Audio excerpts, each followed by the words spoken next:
So Mary, this all began really with your relationship with Jessica. So that began this whole journey. Yeah, John, it did. So Jessica Buchanan, our, fearless leader, the publisher of our Deserts to Mountaintops and the founder of Soul Speak Press. So she lives in Northern Virginia, as do I. And I met her through a local friend.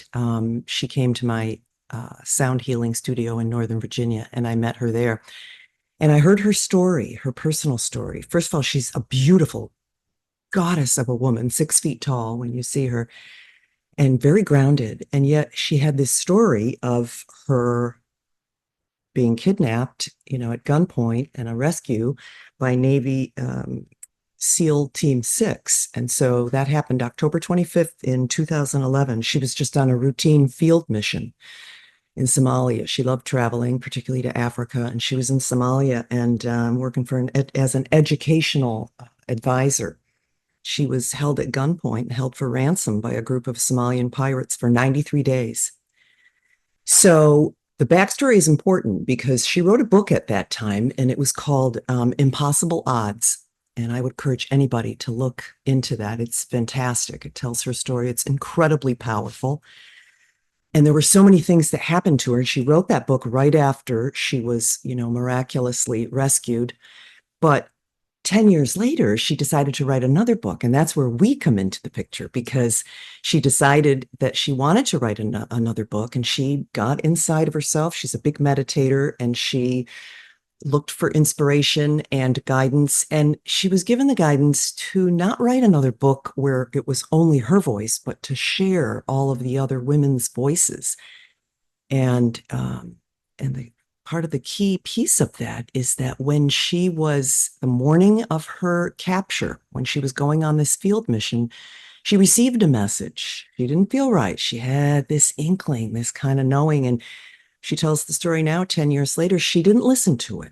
And so she wanted to make that, into a story. And so Deserts to Mountaintops was born. And that's where we come in. And the very first volume, the Mystic Chicks are in the very first volume.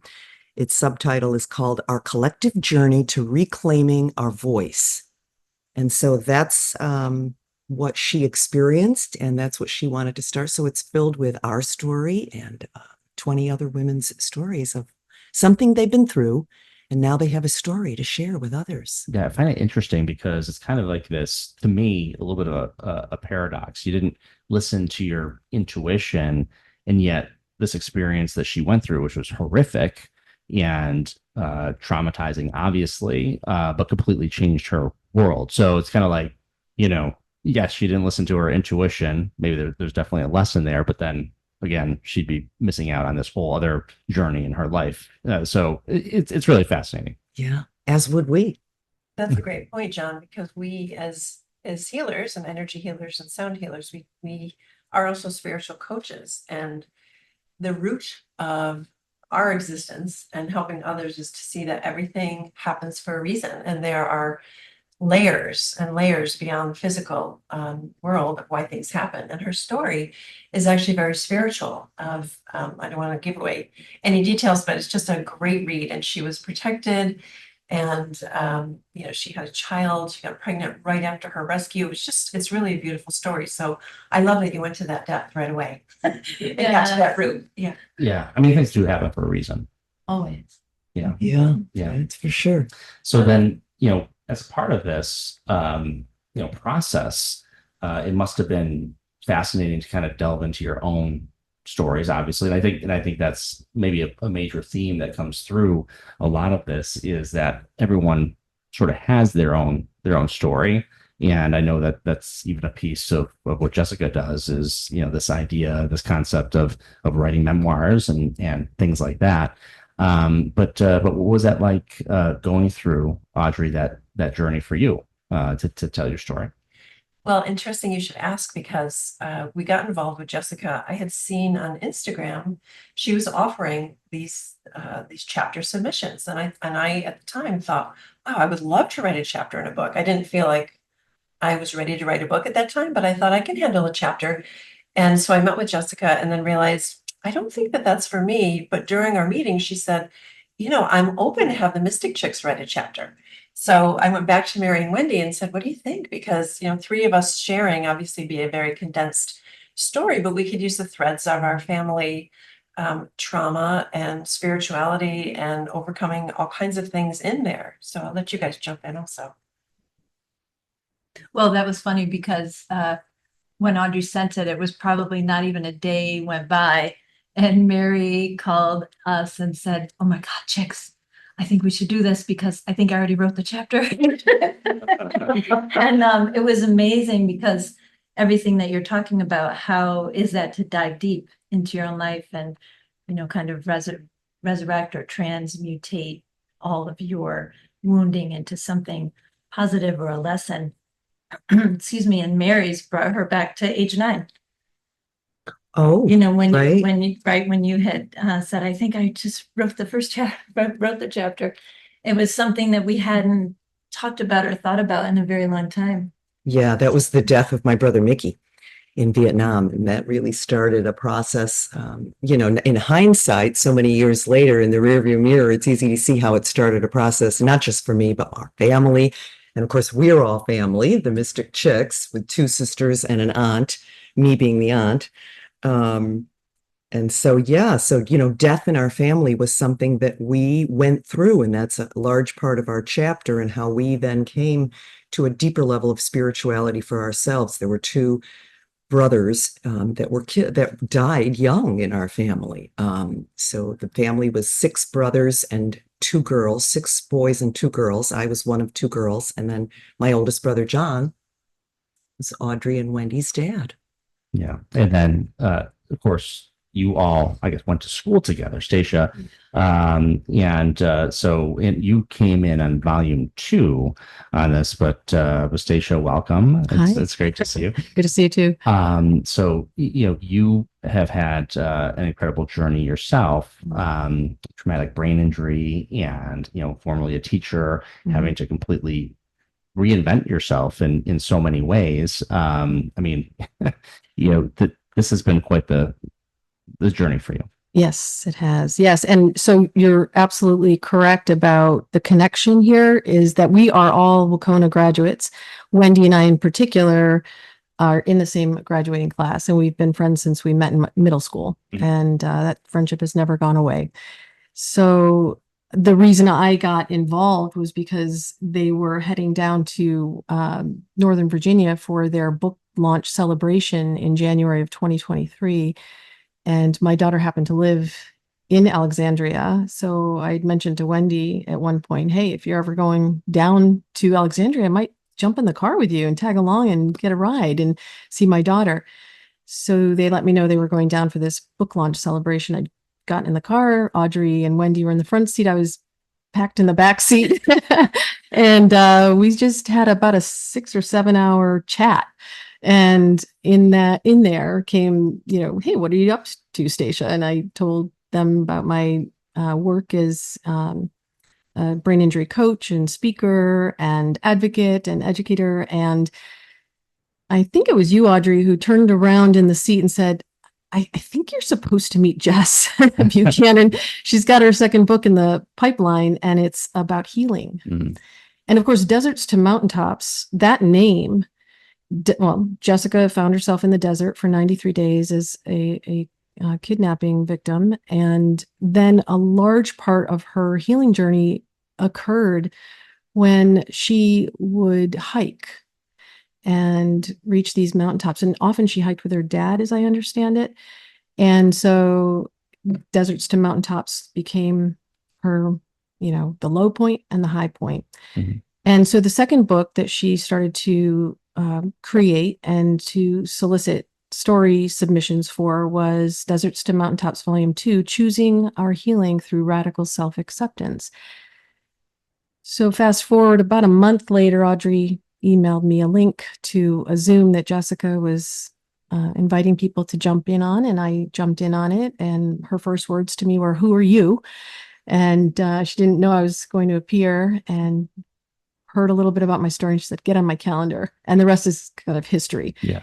Her second volume, the premise of that book, Healing Through Radical Self-Acceptance, came because of her relationship with food. She had an eating disorder as a teen, and then found herself in this desert at gunpoint, being starved of food, often given nothing but tuna fish to eat with. The only utensil was a tampon applicator, and was, she kind of had to figure out, well, what about this relationship with food do I have that I would starve myself? And then at gunpoint, I'm being starved, and I think I need to heal that. Mm-hmm. And so she wanted to write the first chapter of her second volume about that, and she did, titled Red Meat. And so these stories were born. And there are stories in volume 2 about eating disorders and surgeries gone wrong, and Lyme disease, and traumatic brain injury, and survivor's guilt, and gender identity, and weight loss surgery. I mean, just all kinds of things. I'm the only traumatic brain injury story in there, but they're all powerful. They're all incredible. Well, tell me about your story. Okay. So there we go. My story is, about my journey. I was 12 years ago, I was in a bicycle accident on the Ashawiltacook Trail, and I was wearing a helmet. I don't remember my day at work. I don't remember the 10 miles on my bike before I flipped. I don't remember the hours in the ER. My first memory is actually waking up in my own bed next to my husband with a cast on my arm, and waking up and saying, "Hey, why is there a cast on my arm?" Mm. And he would say, "Well, you were riding your bike, you fell, you went to the ER, they said it, you're home now." I said, "Hey, why is there a cast on my arm?" Mm. He'd say, "Oh, you were bike riding, you fell, you went to the ER, they said it, you're home now." I said, "Hey, why is there a cast on my arm?" Wow. And so that kind of tells you the state of my my brain injury. And in the hospital, I did something similar. I asked a battery of about 12 questions over and over and over again. The first 3 being, where are the 3 children? I couldn't remember if they were young, if they were old, wow, if they were living somewhere else independently. I had no idea. So there was that whole acute phase of, I didn't know who I was, where I was. I couldn't read. I couldn't do math anymore. I have a math degree. I was a math teacher for a long time with your wife, where your wife worked, John, and in Bissell Public Schools. So it was quite a long journey. I was out of work for about 8 months. I was allowed to go back for about 3 hours a day. And for the last 2 months of school, May and June, the accident occurred the first week of school in September. And then I took the summer off, rested again from those 2 months, working part-time. And Herberg Middle School is only about 2.5, 3 miles from my home, but I'd often have to sit in the car at 10:30 in the morning before I could go back home, just to find the energy to drive those few miles home. And then I'd rest the rest of the day, get up and do it again. And I realized that the neurologist who allowed me to go back to work those last 2 months of school, it was really just an exercise in getting me up and dressed appropriately and to school on time. It wasn't about being productive. Although somehow I pulled off stellar performance reviews for the next 2 years, and worked really hard at home at night after I went home and rested for a while. Yeah. And so I lost my career altogether about 2 years later. I just couldn't, my health was going downhill. Around that first year, a lot happened. A lot of changes were occurring. Not only was I home and not working, and I couldn't understand why. I was healing, broken bone and different kinds of bruising on my body. And I got my bell rung, and it felt that way. I was looking at the world differently. My lens was very different. I was noticing all kinds of things all of a sudden, just trying to process everything. But friends and family started to stay away. They didn't know what to do with me. I was very different. I would just space out or run for cover if a loud noise occurred. I stuttered. I couldn't find words. I wasn't sleeping.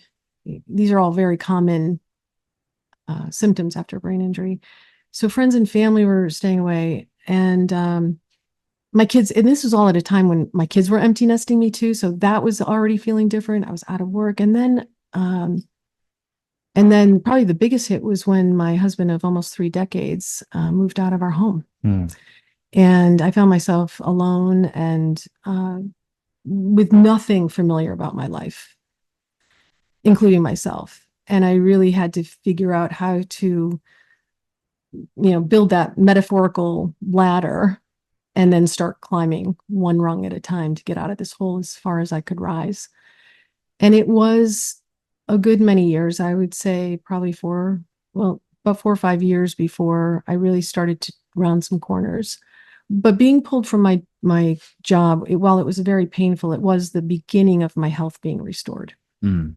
Why is that? It was too much cognitive fatigue. I was pulling off my work. When my principal retired and a new principal came in, my accommodations weren't adhered to. So that was a problem. All of a sudden, I was back in the classroom, which was a no-no on my accommodations. I had been a data coach in the middle school for a couple of years, and that work was very cognitively draining, but I was able to keep up if I did a lot of work at home. But once I was put back in the classroom and then also asked to cover the in-house suspension room 1 class period a day and also be the math coach of the building. It was just like layers and layers. It became too much. And the old me maybe could have handled that, but I couldn't, my brain couldn't keep up. Mm. So when I was pulled back from the position, what I understood, what happened was my daily headaches that I'd had a headache for 3 years. That dissipated. I would still get migraine spikes, but that daily headache hum finally went away. Mm-hmm. And I could start concentrating on what I needed to do to stay healthy. I didn't have any bandwidth at the end of the workday to concentrate on my own health. It was almost like the universe was saying, Stacia, you got to take a break. Yeah. Yeah. And one way or another, mm-hmm. sometimes that happens, mm-hmm. Whether you choose to do it or something bigger makes you choose to do that or makes you do that. Mm-hmm. Yeah, absolutely right. I'm glad I could figure out what worked for me. I tried different things over time, but I just started to eat differently. I grew some of my own food, mm-hmm. Meditating and getting involved with the Brain Injury Association of Massachusetts and starting to do speaking engagements and telling my story. That was really therapeutic. Mm-hmm. Writing my story, parts of it anyway, for speaking engagements. And then I got involved with this book and writing for that, which would be a little bit more of a bigger project and a more permanent project. I really had to hone in on really what I wanted to say and what message I wanted to say. It's a very condensed version of the whole 12-year journey so far. I think that there's probably more in me to write about, but it's out there. It's interesting how, and again, we're not neurologists, but when you're lit up and motivated, because I can imagine the sort of doldrums of even if it's just the 3 hours a day going in, and then suddenly kind of turning the corner and saying, wow, this is kind of what I'm here to do. And you kind of find more purpose. And that's that radical transformation, and acceptance, mm-hmm. Of what it is. I mean, it was a difficult journey, but that's, you were put on earth to do that. Yeah. Thank you for recognizing that. It was immensely painful. I will say, I said this last night to Wendy and Mary. I felt like my soul had cracked and everything was different. And I felt very isolated and didn't know what to do, but with myself. But I have found that at least right now, serving the brain injury community is where I'm supposed to be. And I know I'm being helpful. I think I am being helpful.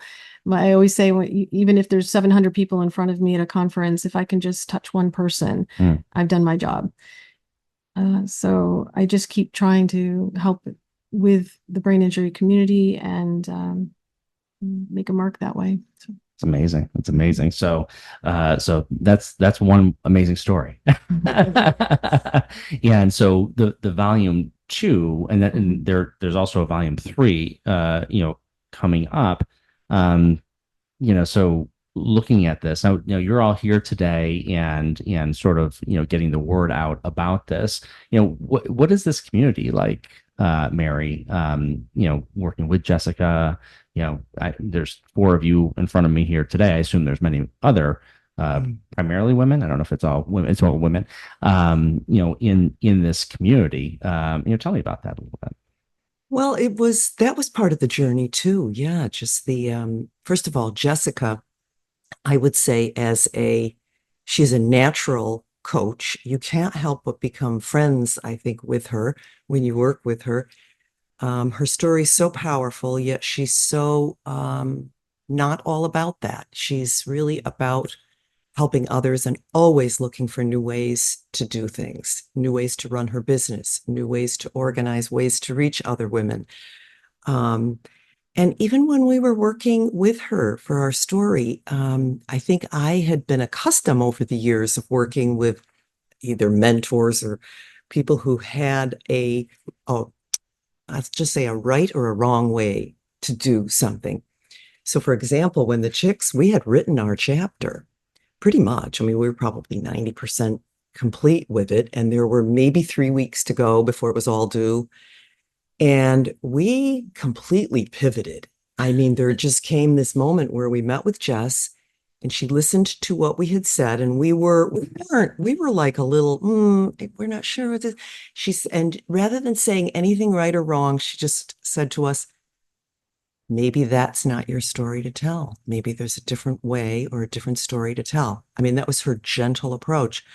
And I was scared to death.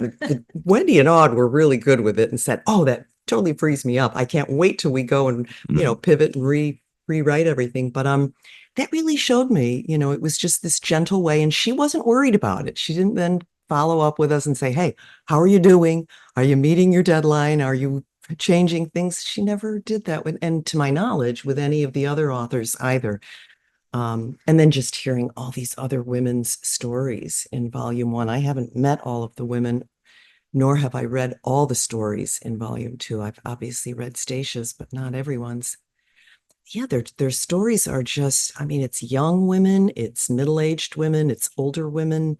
So the gamut of who they are and whether they have children or families or not. Yeah, it was just amazing working with the women. And the way that Jess had set it up was we read each other's stories throughout the whole process. So we had little teams set up where we would read and just give, sort of kind feedback. Just kind of let people know. Everybody has their own style Positives. of Yeah. feedback. Now, Positive. how did you write that? Because there's 3 of you, so that's different than one person writing, obviously. So how did that actually work for the 3 of you to write a piece? Go ahead, Wendy. Go ahead. Wendy? Okay, well, it worked. It worked really well. I think we decided on obviously some themes, and I think it was smooth because the very themes that brought us together, and namely the fact that we're family and we have some shared experiences and shared lenses of life. I think it really helped us in writing our chapter. And so what we would do was we would have the theme, and then each of us would have a little vignette, a separate, paragraph or 2 or what have you in that theme. And we kind of went to, what was the desert? How did we get out of it? And then what was the mountaintop? And we each kind of took a role. I think one of the challenging pieces was to find a way to, and this was where we kind of revised completely, I taught English for 18 years, public high school. And as soon as Jess gave us the green light, I was just like, perfect, because now I just, we both just saw how it could all come together, and we didn't need to start where we thought we needed to start, like the right way to start. I guess that's like my question is, what was the difference between the first one and doing it the second way, which obviously was the way to go? I mean, at least, according to Jessica, and you're obviously feeling that way. But like, what was the difference in the approach? Well, Jess had said, when was the first time that you guys got together, either to heal or to sing or both? So we started basing it on, there was a fundraiser for Mary's brother, our Uncle Tim, after a horrendous accident. And that was really the first time we publicly got together for that reason. So we started there, and thus quite a bit of the story was about Tim's desert and such. So we decided the time that we spent on our story was a little bit minimal. So that's when Jess had said, you know what, this needs to be about you guys, and go right back, just start where you want to start, which was great, because that just gave us the idea that I'll piggyback on Mary about Jess. What makes her such a beautiful leader too is she just has this grace to let everyone be their authentic selves, because she believes in that herself. And she has this spiritual undertow about her, which of course is how we live our lives. So she recognizes the fact that everything happens as it needs to, as it should, and, you know, gives that liberty and the freedom for us to just move with that as when we needed to pivot, realizing, okay, this is your story and now you're ready to share it. So we just went back very quickly actually and said, oh, it's this. And, you know, it was a definite challenge to weave, first of all, for the brevity. We had so many things to share, which, by the way, we are going to write our own book. But starting with the chapter was great. And we looked at family threads and, you know, the root of our work, because we have a spiritual healing business now. So we kind of looked at why did we come together? And, you know, we get asked that question a lot.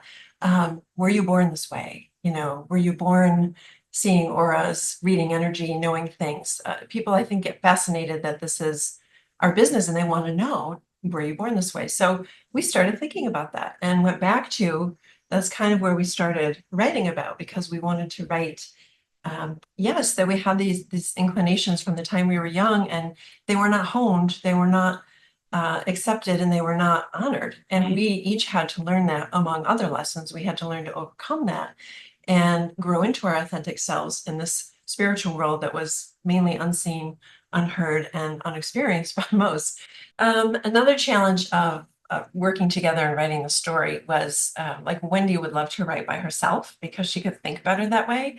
And I was kind of the pain in the neck little sister that just wanted us to be together all the time. And I loved the creative flow that the three of us would bring. So I loved when we were together. And we edited each other's work in a beautiful way. And what I mean by that is, I remember there were a couple of instances when I would feel frustrated and say, you know, I want to tell the story, but the words aren't quite coming out right. And Wendy and Mary, as two people that knew me quite well, would say, well, I think you mean this, Aud, you know, or you would say this when you were younger. And they would mirror really what I wanted. And then I could write from their perception of me and perception of what I had wanted. So I found that very helpful. So it has been quite a collaboration to actually make that happen, for sure. So energy is a big part of your lives. And I find that interesting because, you know, for many, many years, it's been this way for a long time that people haven't really taken that seriously, because it's not, you can't see it. You know, you can see auras. Some people can.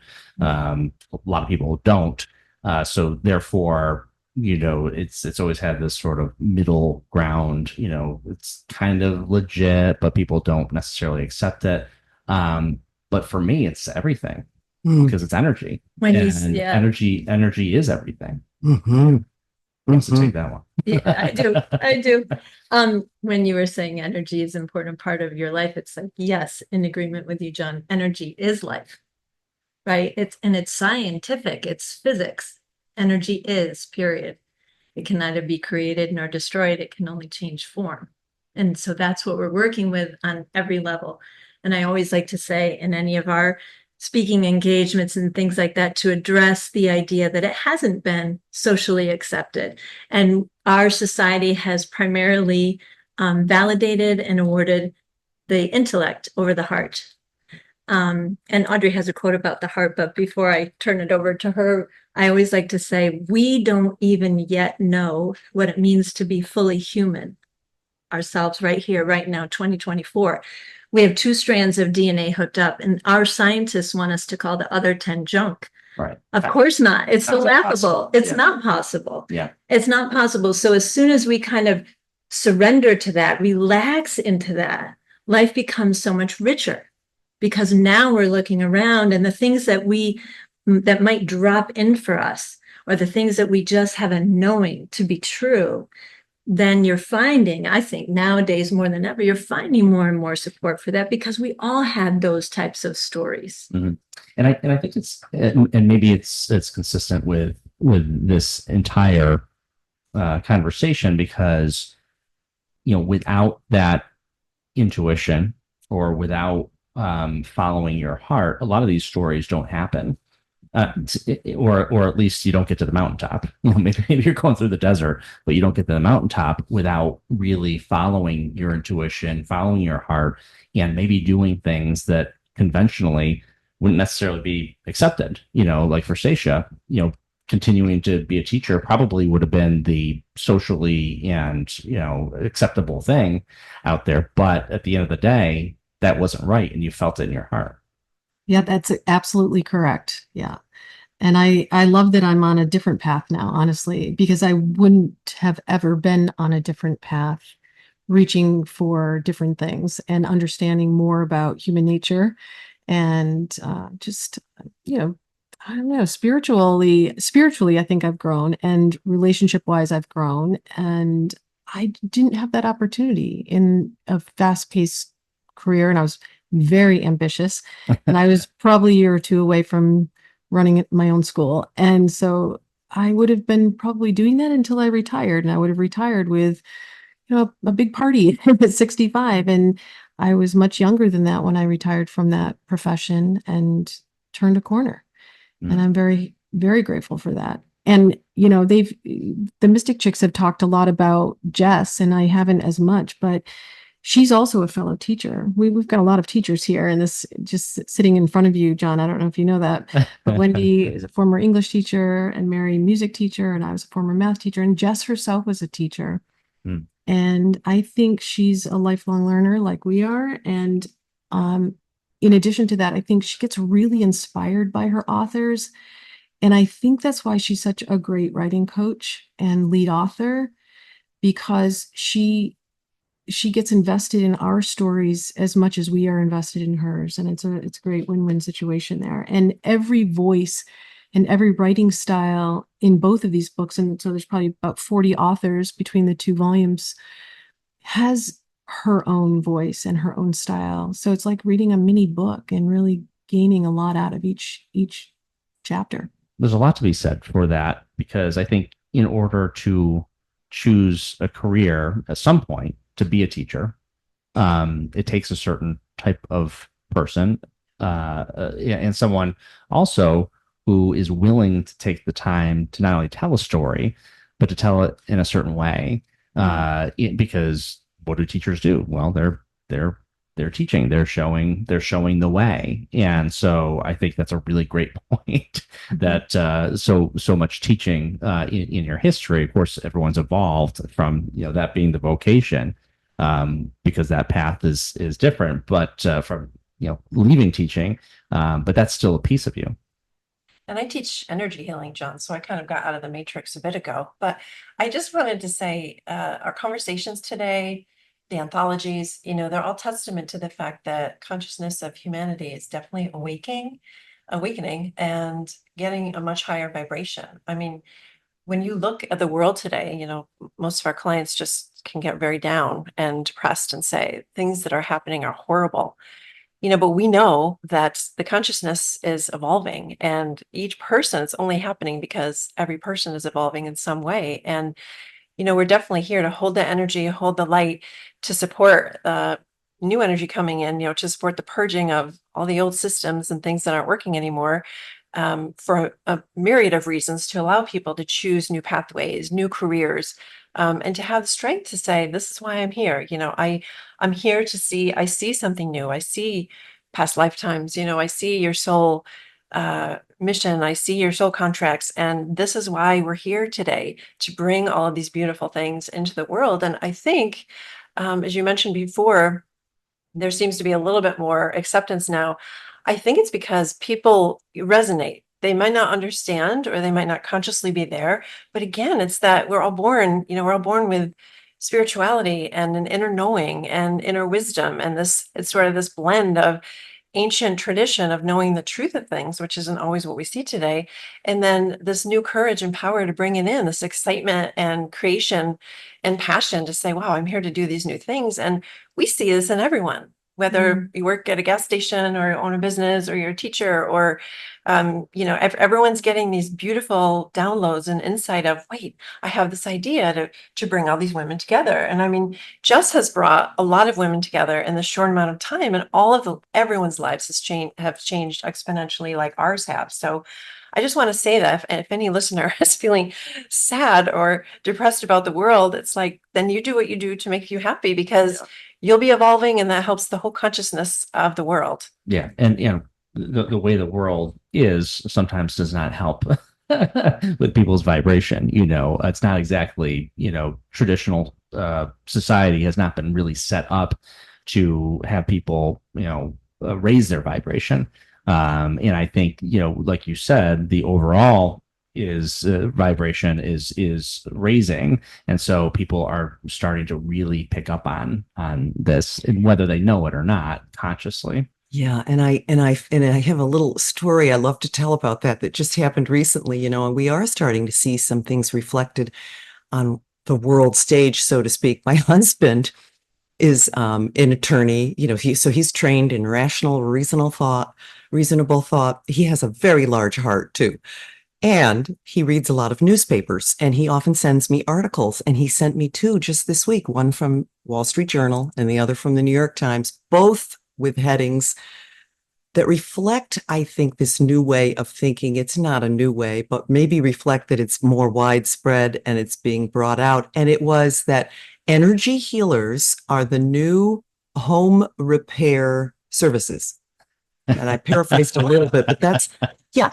And it was like, he sent these to me. I was like, way to go, Raj. That's great. He's my barometer of kind of what's happening out on the world stage. That would be amazing if that were the case, because we know, hey, all those vocations, those plumbers and those electricians, they're sure doing well right now. So maybe energy healers will also.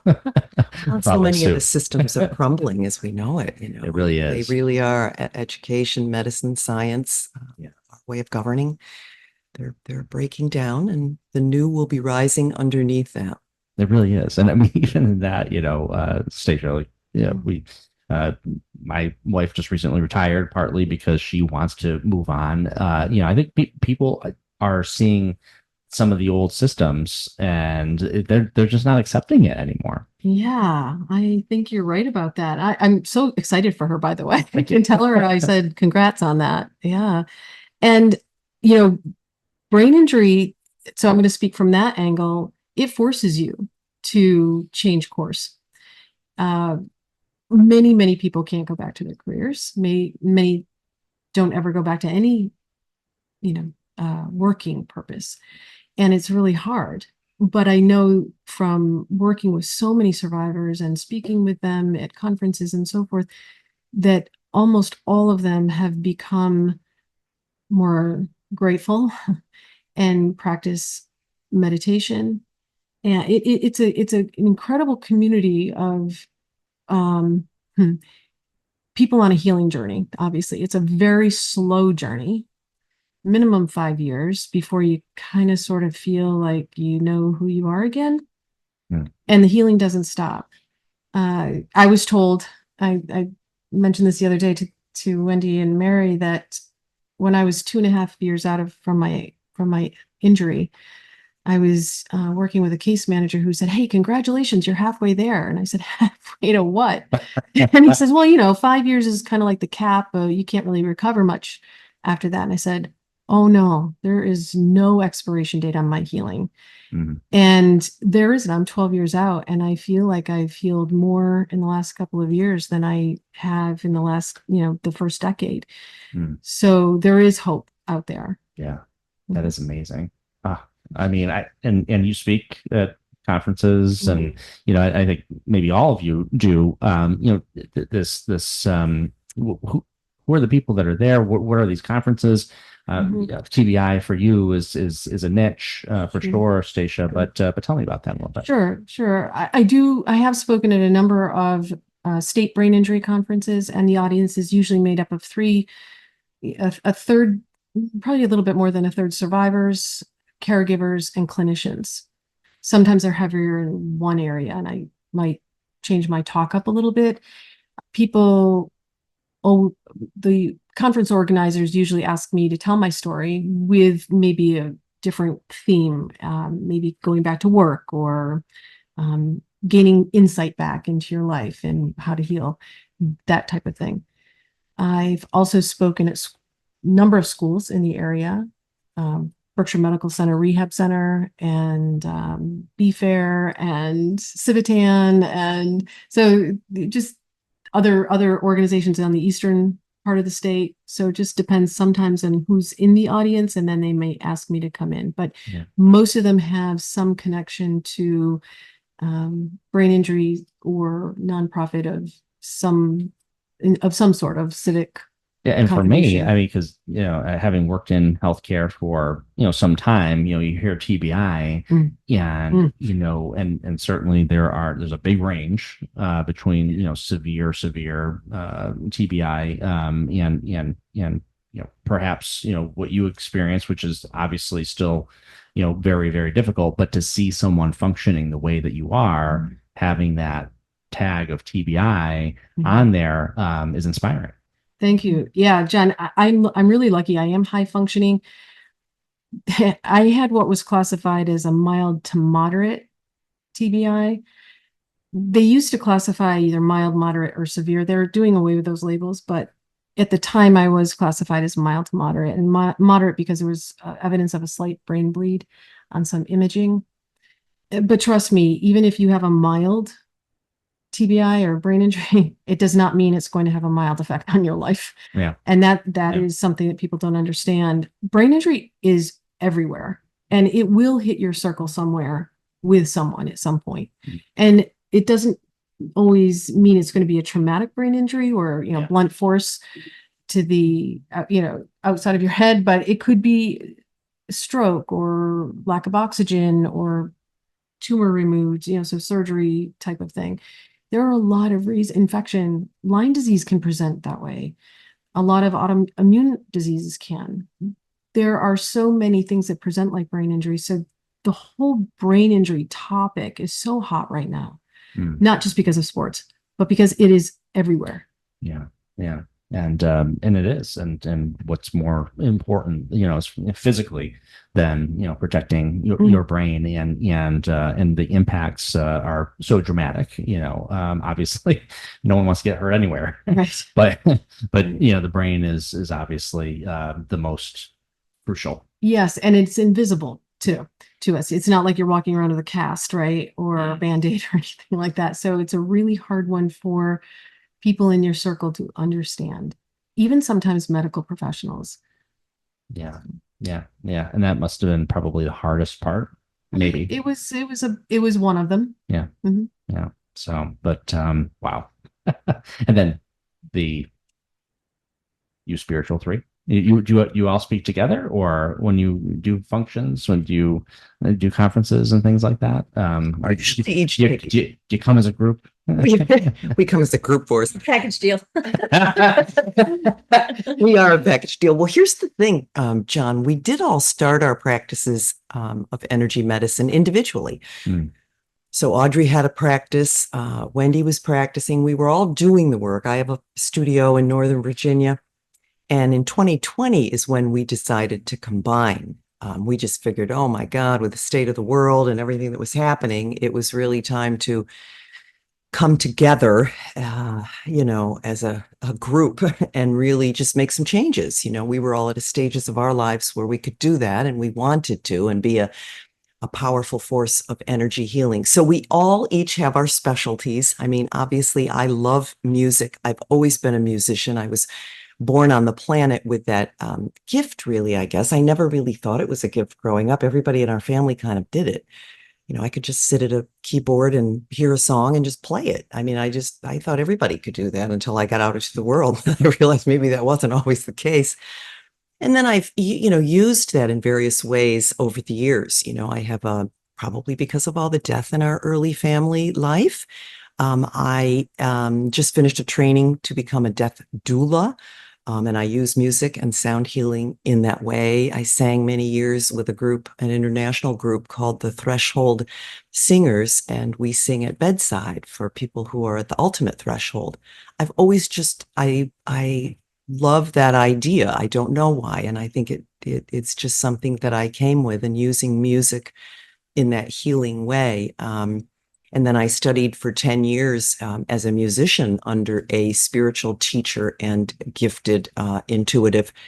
And from that role of sitting behind a keyboard and playing the energy of people on stage and what was happening and observing that, I learned such a lot about energy and how it moves to sound, to higher sound, to lower sound, how everything is a vibration, everything is a frequency, every blood, bone, tissue, body part that we have, every emotion, and music and sound can be very instrumental, pardon the pun, thank you, in moving that and changing and helping people, realize that they are their own best healer, and they can heal that root of oftentimes their issues.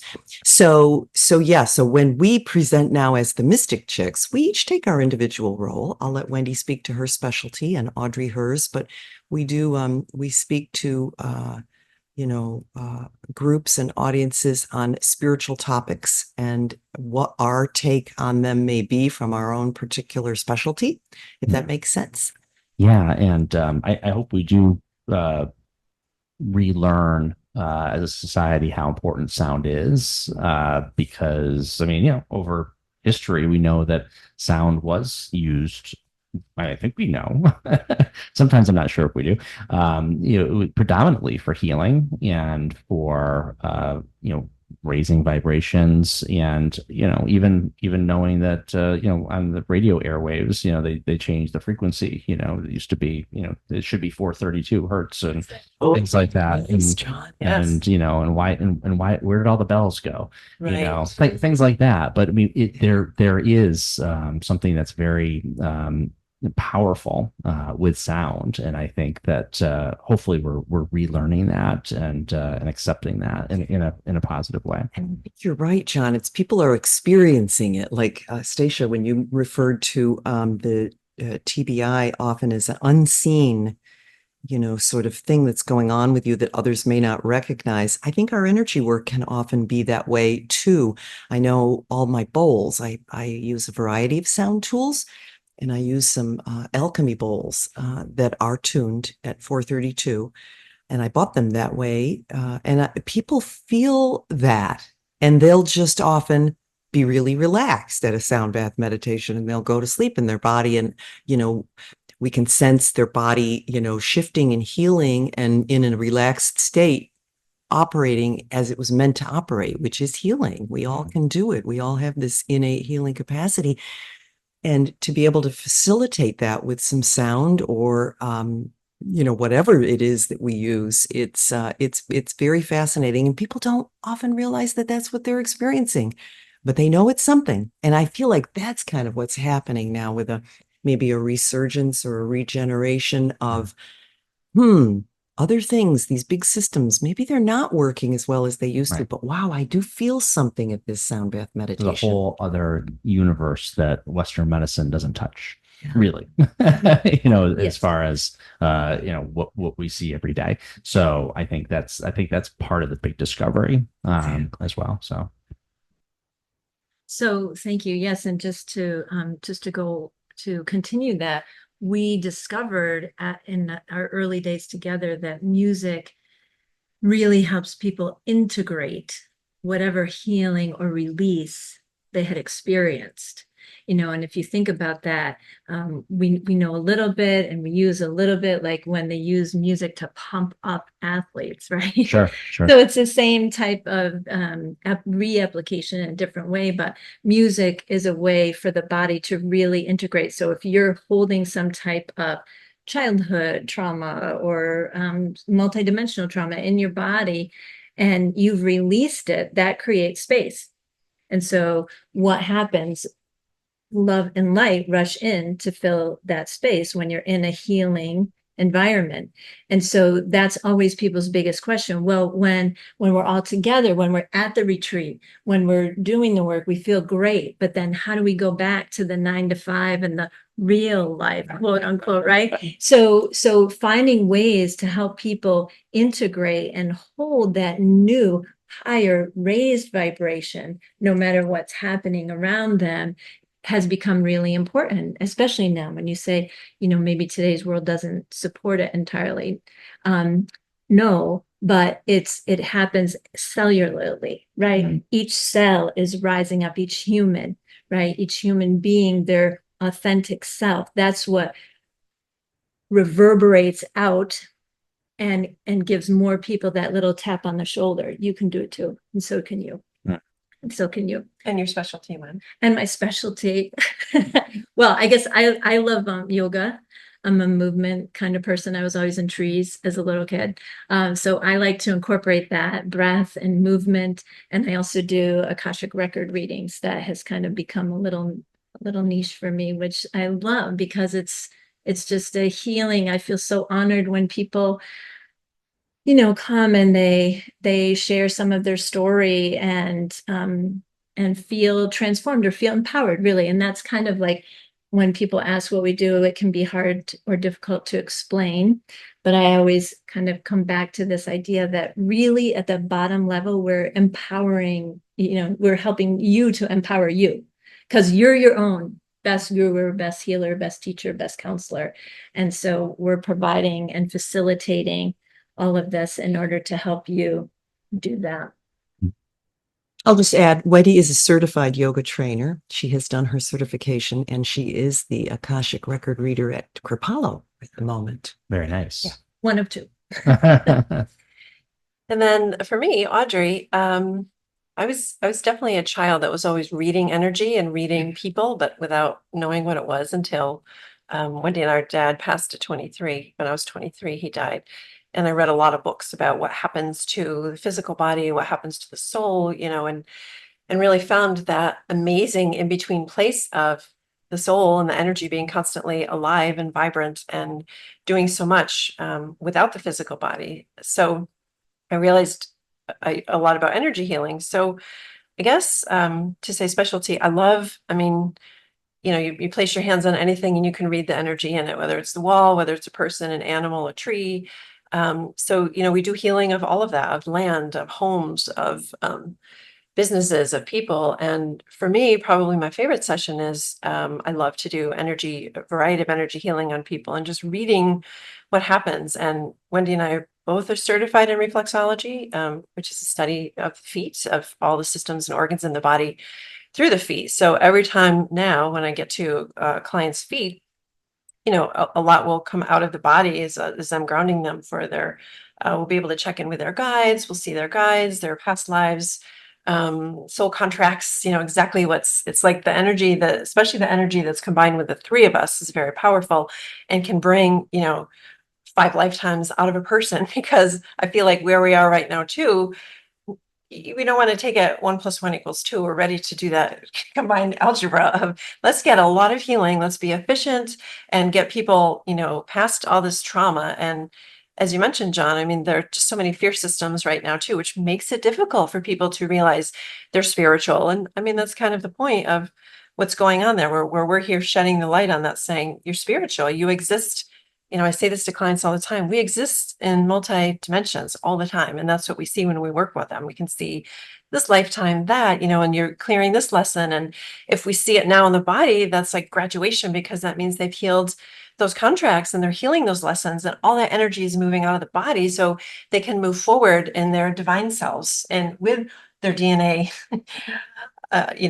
active, awaken, and all of these things. So we're totally passionate about that. And energy nerds, and we just love the spiritual, energetic side of everything. And I think energy and spiritual are very similar in terms and in frequency, and we're energetic beings. And when you talked about the medical world, we mirror for people who they are. Like the medical world can't always tell you who you were and why. The energy always goes to the root of an issue. People might say, something's wrong with my knee. I twisted it 3 years ago. but we're showing what happened when they were 4, because the energy goes right to the root and brings that energy up and out, that we can see it.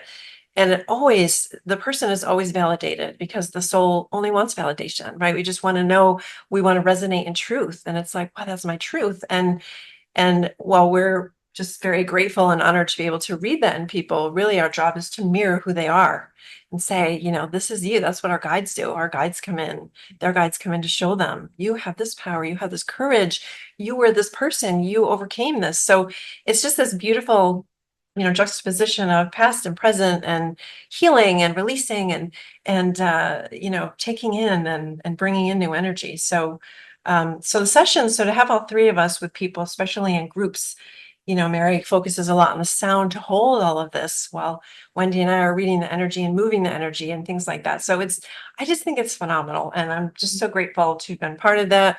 Grateful to, like every author in these chapter stories, we just want to tell our story to help someone else, to give someone else the courage, or awaken something in them that says, wow, I resonate, and maybe I can share who I am to help someone else too. I mean, it's like paying it forward.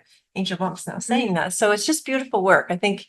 And I think people never get tired of hearing stories, because it's real, it's truthful, it's authentic, and it's who we are. I mean, the stories, like the ancients always just told stories again and again, generation after generation, to remind people of where they came from and of their power. And this is just very similar, I feel.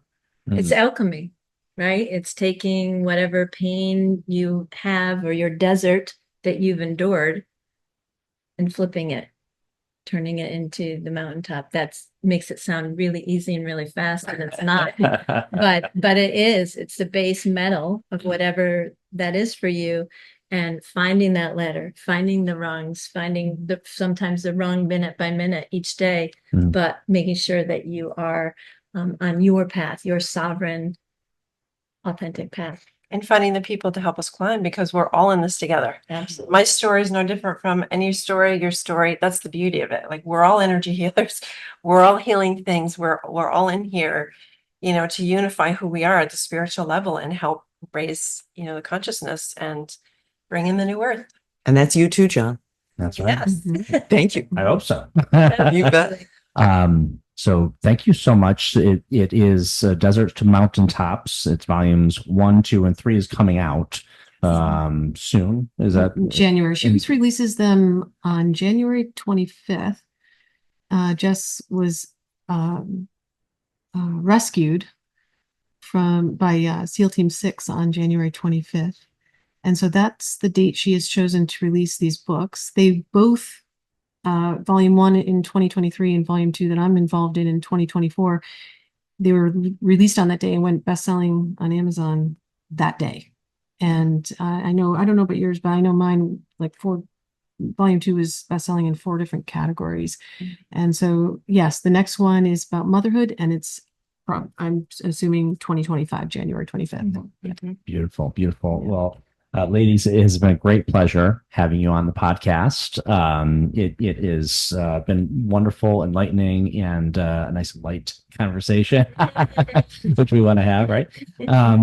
For sure. So, excuse me. So, yes, Audrey, Wendy, and Mary, and Stacia, a great pleasure seeing you again, Stacia, and meeting you for the first time. Well, not you. Those junior miss days. I will.